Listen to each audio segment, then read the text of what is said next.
सध्या केरळमध्ये मुसळधार पावसाला सुरुवात झाली आहे आणि त्याचबरोबर आता संपूर्ण देशाला वेध लागलंय ते म्हणजे मान्सूनचं. काळे ढग, थंड वारे आणि पावसाची चाहूल, वातावरणातला हा बदल सगळ्यांनाच सुखावणारा असतो. पण मंडळी, तुम्ही कधी विचार केलाय का, ढग एवढं पाणी आणतात तरी कुठून आणि हा मान्सून नेमका काम कसा करतो? चला आज अगदी सोप्या भाषेत समजून घेऊया मान्सूनची ही रंजक गोष्ट. पावसाळा जरी उन्हाळ्यानंतर असला तरी त्या पावसाळ्याची प्रोसेस मात्र उन्हाळ्यापासून होते. ते कसे? उन्हाळ्यात सूर्य खूप तापतो, त्यामुळे भारताची जमीन आणि समुद्र दोन्ही गरम होतात. पण जमीन समुद्रापेक्षा लवकर तापते, त्यामुळे भारताच्या जमिनीवर कमी दाबाचा पट्टा तयार होतो. दुसरीकडे हिंदी महासागर आणि अरबी समुद्रातील पाण्याची प्रचंड वाफ होऊन मोठे ढग तयार होतात. समुद्राकडचे हे थंड आणि ओलसर वारे जमिनीवरील रिकामी जागा भरण्यासाठी भारताच्या दिशेने वेगाने वाहू लागतात. याच वाऱ्यांना आपण म्हणतो मान्सूनचे वारे.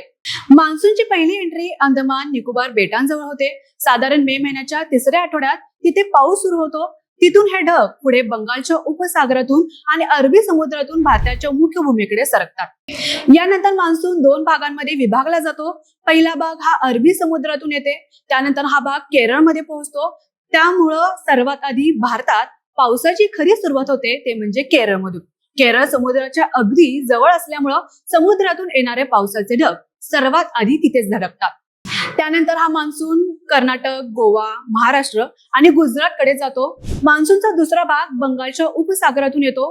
हा भाग ईशान्य भारतातील आसाम, मेघालय, पश्चिम बंगाल या भागात पाऊस घेऊन जातो. त्यानंतर तो भाग उत्तर भारताकडे सरकतो. हळूहळू हे दोन्ही प्रवाह संपूर्ण भारतभर पसरतात.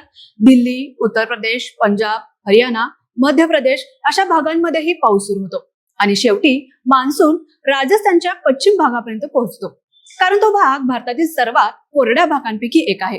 संपूर्ण भारतभर मान्सून पसरायला जवळपास 1 महिना लागतो आणि म्हणूनच मान्सून म्हणजे फक्त पाऊस नाही, तर भारताच्या शेतीचा, पाण्याचा आणि करोडो लोकांच्या जीवनाचा आधार आहे.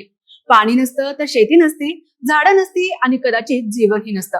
आणि म्हणूनच दरवर्षी सगळ्यांच्या नजरा लागलेल्या असतात त्या एका गोष्टीकडे, ते म्हणजे मान्सून.